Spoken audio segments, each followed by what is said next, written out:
क्षणभर कल्पना करा अशा एका जागेची जिथे तापमान उणे 67 अंशापर्यंत खाली जाते. इतकी थंडी की तुमचा श्वास हवेतच गोठून जातो. डोंगराच्या कड्यावर इतक्या उंचीवर बांधलेले एक चर्च, जिथे पोहोचण्यासाठी तुम्हाला तुमचा जीव धोक्यात घालावा लागतो. कोरोवाई लोकांची गगनचुंबी घरे, आईसलँडची धगधगती जमीन आणि गोठवणाऱ्या गुहा, स्पितीचे ओसाड सौंदर्य, ओमेकॉनची गोठवणारी थंडी, चीनमधील गुरुत्वाकर्षणाला आव्हान देणारे मंदिर, इथिओपियाचा श्रद्धेचा खडक आणि हवाईची धगधगती निर्मिती. मित्रांनो, या केवळ कथा नाहीत, ही पृथ्वीवरील खरी ठिकाणे आहेत, जिथे माणसे राहतात, भेट देतात आणि काही वेळा परत कधीच येत नाहीत. आज आपण जगातील अशा 10 अशक्य ठिकाणांना भेट देणार आहोत, जी आपल्याला आठवण करून देतात की या ग्रहावर अजूनही बरेच काही असे आहे जे आपल्या अकलनापलीकडचे आहे. नमस्कार, मी आहे भागोजी बुरुड आणि तुम्ही पाहत आहात प्रियाची पायपीट हे चॅनल. व्हिडिओ आवडला तर लाईक करा, शेअर करा आणि अजूनही चॅनलला सबस्क्राईब केलेले नसेल तर जरूर सबस्क्राईब करा. चला तर आपण व्हिडिओला सुरुवात करूया. शिवम, येमेन. काच आणि पोलादाच्या उंच इमारती असलेले मॅनहॅटन सर्वांनाच माहीत आहे. पण तुम्हाला हे माहीत आहे का की 2000 वर्षापूर्वी जगातले पहिले गगनचुंबी इमारतीचे शहर फक्त चिखलमातीचा उपयोग करून बनवलेले होते. येमेनच्या हजरमौद खोऱ्यात असलेले वाळवंटातील मॅनहॅटन म्हणून ओळखले जाणारे शिहोम हे एक असे शहर आहे जिथे 500हून अधिक चिखलमातीचे मनोरे उभे आहेत. त्यापैकी अनेक मनोरे 30 मीटर उंच म्हणजेच जवळपास 9 मजली आहेत. कल्पना करा, तिथे सिमेंट नाही, लोखंडी सळ्या नाही, आधुनिक अभियांत्रिकी नाही, फक्त माती आणि पाणी आणि मानवी कल्पकता आहे. पण या शहराची खरी कहाणी त्याच्या उंचीत नाही तर त्याच्या टिकून राहण्यात आहे. शिवम हे पुरापासून बचाव करण्याच्या विशिष्ट उद्देशाने बांधले गेलेले होते. जेव्हा हजरमौद नदीला पूर यायचा तेव्हा संपूर्ण खोरे पाण्याखाली जायचे. म्हणून येथील लोकांनी जमिनीपासून अधिकाधिक उंच घरे बांधायला सुरुवात केली. युनेस्कोने याला जागतिक वारसा स्थळ म्हणून घोषित केलेले आहे. परंतु खरा धोका अजूनही कायम आहे. पावसाने होणारी धूप आणि देखभालीचा अभाव या सर्व गोष्टी 2000 वर्षाचा वारसा, एक संपूर्ण संस्कृती आणि एक संपूर्ण शहर हळूहळू नष्ट करत आहे. मातीत बनलेले हे ठिकाण कदाचित मातीतच मिसळून जाईल.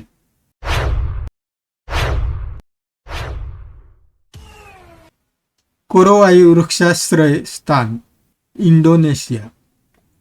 मानवाने चंद्रावर पाऊल ठेवले आहे आणि समुद्राची खोली पण मोजलेली आहे.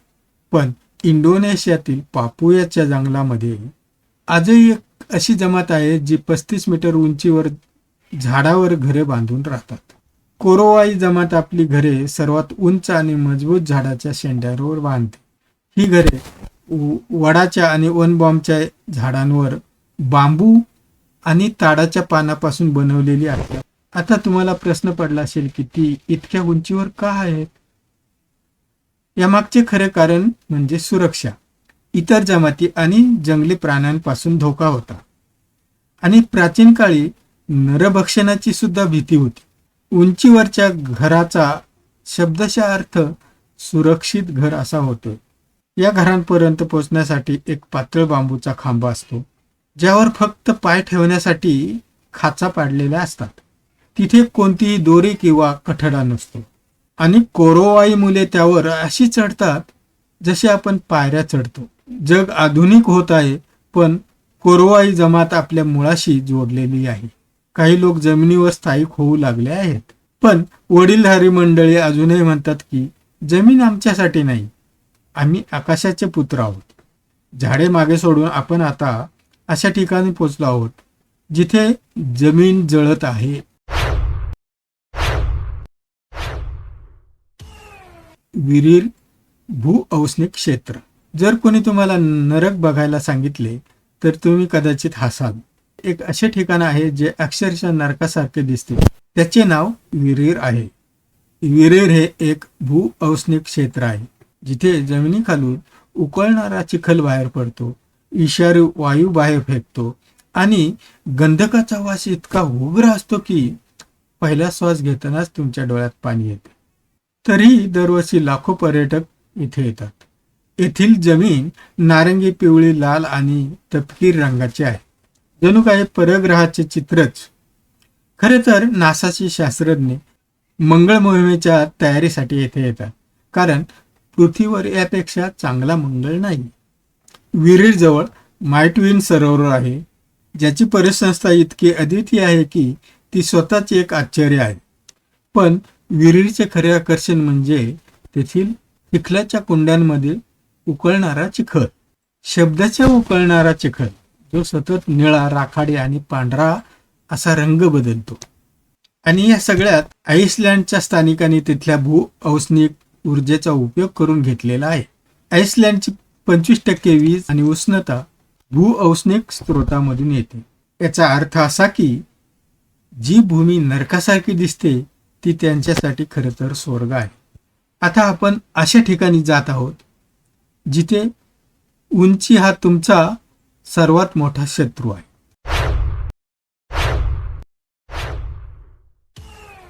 भारताच्या हृदयात वसलेली स्पिती व्हॅली आपल्याच देशात हिमाचल प्रदेशात मध्यभूमी नावाची एक दरी आहे.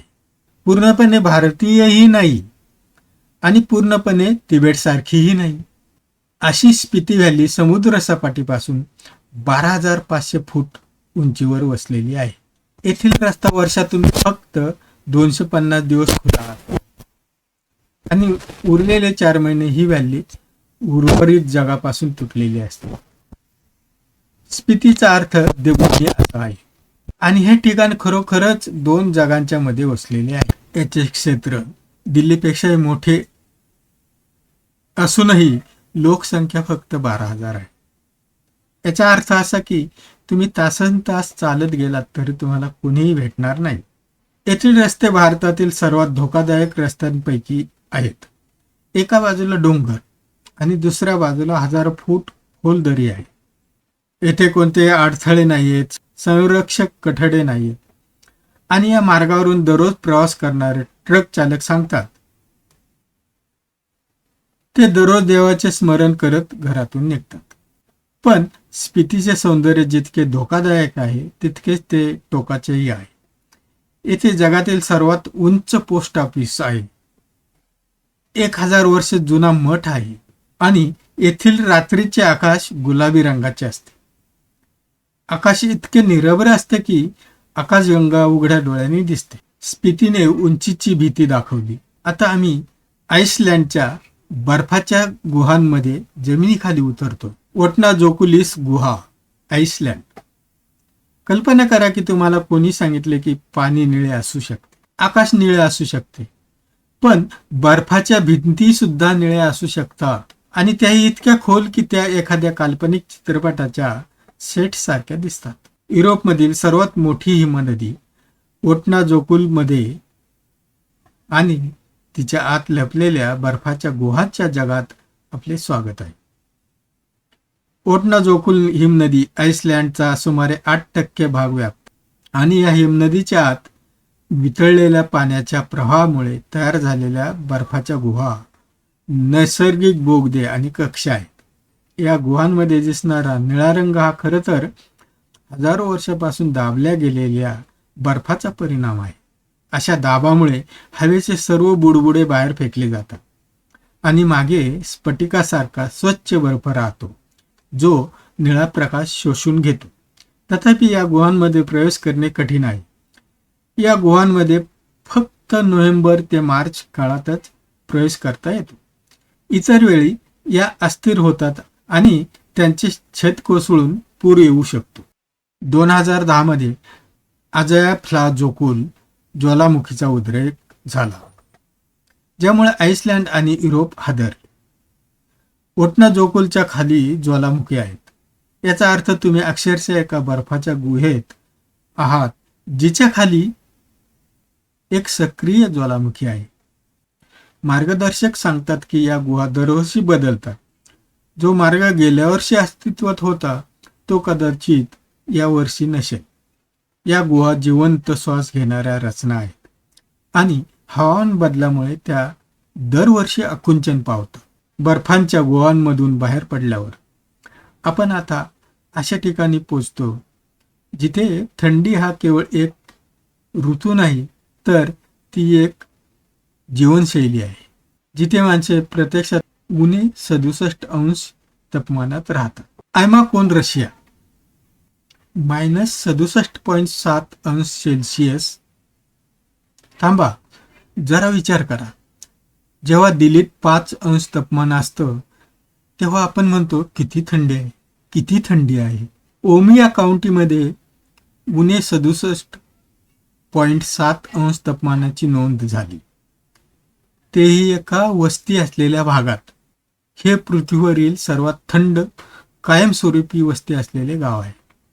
ओमन्याकोन हे रशियाच्या याकुतिया प्रदेशातील एक छोटेसे गाव जिथे सुमारे 500 लोक राहतात. आणि हे लोक या अत्यंत थंडीत केवळ टिकूनच राहत नाही तर भरभराटीलाही येतात. इथलं आयुष्य कसं आहे? सकाळी उठल्यावर नळ गोठलेले असतात.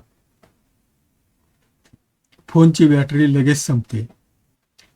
गाडी रात्री चालू ठेवावी लागते नाहीतर सकाळी सुरूच होत नाही. शाईच्या पेनने लिहिणे बंद, कारण शाई गोठते. कबर खोदण्यासाठी आधी जमीन आगीने तापवावी लागते, कारण कायम गोठलेली जमीन इतकी कठीण आहे की तिथे फावड्यांनी काम होत नाही.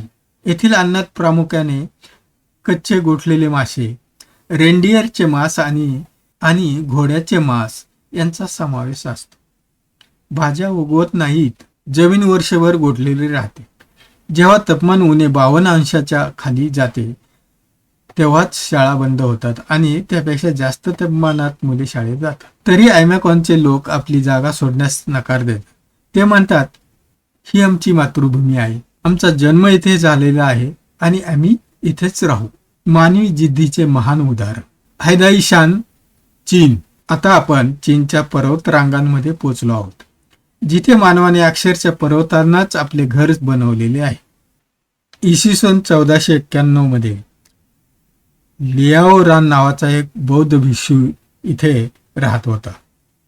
त्याने पूर, गोंगाट आणि जगाच्या धावपळीपासून मुक्त असलेल्या ठिकाणी एक मंदिर बांधण्याचा निर्णय घेतला. त्याने 75,000 मीटर उंच असलेल्या एका उभ्या कड्याची निवड केली. हेंगशान पर्वतावर वसलेले झुआंगपांगशी लटकणारे मंदिर हे जगातील सर्वात विलक्षण धार्मिक स्थळांपैकी एक आहे.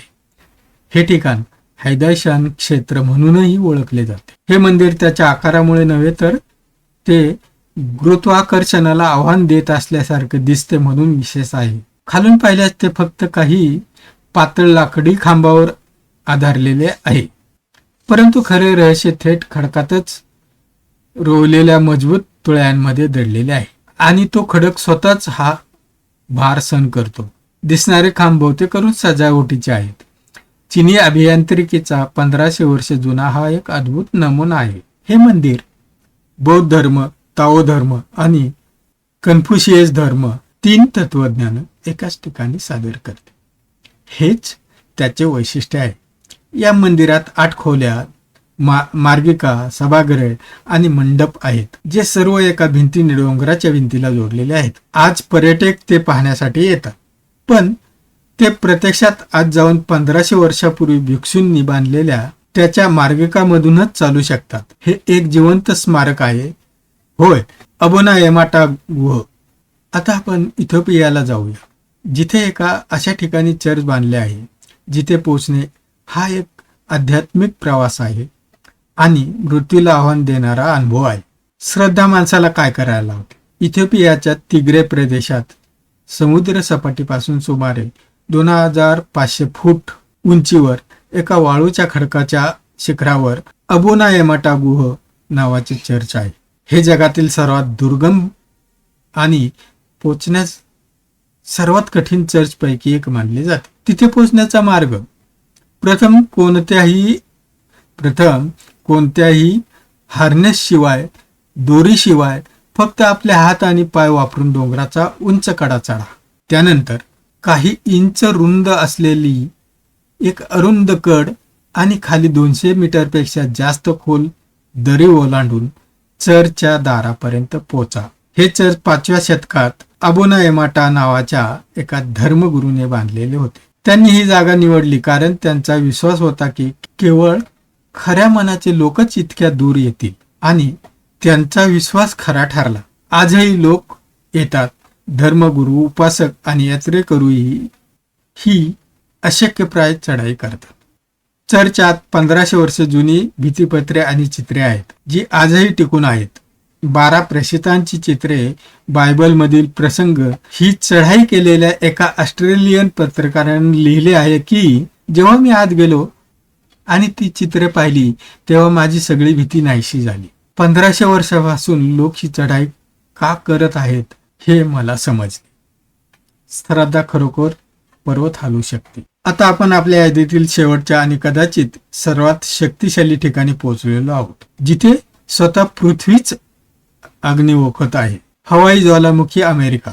कल्पना करा की तुम्ही अशा ठिकाणी उभे आहेत जे एका वर्षापूर्वी अस्तित्वातच नव्हते. गेल्या काही महिन्यात तुमच्या पायाखालची जमीन समुद्रात होती, जिथे पृथ्वी दररोज नवीन भूभाग तयार करते. हवाईच्या बिग आयलंडवर 2 सक्रिय ज्वालामुखी आहेत, किलाउआ आणि माउना लोआ. किलाउआ हा जगातील सर्वात सक्रिय ज्वालामुखीपैकी एक आहे. 1933 ते 2008 पर्यंत तो 35 वर्षे सतत फुटत होता आणि 2008 मध्ये त्याने एका निवासी भागाला लाव्हामध्ये पूर्णपणे गाडून टाकले, ज्यामुळे 700हून अधिक घरे नष्ट झाली. लाव्हाचा प्रवास पाहणे हा एक अविश्वसनीय अनुभव होता. तो इतका हळू वाहतो की तुम्ही त्याच्या जवळ उभे राहू शकता, पण तो थांबत नाही. तो त्याच्या मार्गातील सर्व काही गिळंकृत करतो, झाडे, घरे, रस्ते, आणि मग लाव्हा थंड होऊन नवीन भूभाग बनतो. शास्त्रज्ञांसाठी हवाई ही एक जिवंत प्रयोगशाळा आहे, जिथे ते पृथ्वीची निर्मिती कशी झाली याचा अभ्यास करू शकतात, कारण तीच प्रक्रिया आजही इथे घडत आहे. माउना लोआ बद्दल बोलायचे झाल्यास, समुद्र सपाटीपासून मोजल्यास तो माउंट एव्हरेस्ट पेक्षाही उंच आहे. तो पृथ्वीवरील सर्वात मोठा ज्वालामुखी आहे. रात्रीचे आकाश अचानक लाल झाल्याच्या क्षणाचे फोटो रहिवाशांनी घेतले. 2022 साली 48 वर्षांनंतर माउना लोआ पहिल्यांदा पुन्हा सक्रिय झाला. रात्रीचे आकाश अचानक लाल झाल्याच्या क्षणाचे फोटो रहिवाशांनी शेअर केलेले आहेत. जगाने आग आणि भीषणता पाहिली, पण त्याचबरोबर एक विलक्षण सौंदर्यही अनुभवले. हवाई आपल्याला आठवण करून देते की आपण ज्याला आपले घर म्हणतो ती ही पृथ्वी अजूनही जिवंत आहे, अजूनही बदलत आहे, अजूनही आकार घेत आहे, आणि या सर्वांमध्ये आपण केवळ एक छोटासा अंश आहोत. तर मित्रांनो, आज आपण 10 अशी अद्भुत ठिकाणे पाहिली. तुम्हाला माहिती आहे का, या सर्व ठिकाणी एक समान धागा कोणता आहे? पृथ्वी कितीही टोकाची असली तरी मानव तिला आपले घर बनवतो. हीच आपली सर्वात मोठी ताकद आहे, आणि कदाचित आपली सर्वात मोठी कहाणी सुद्धा.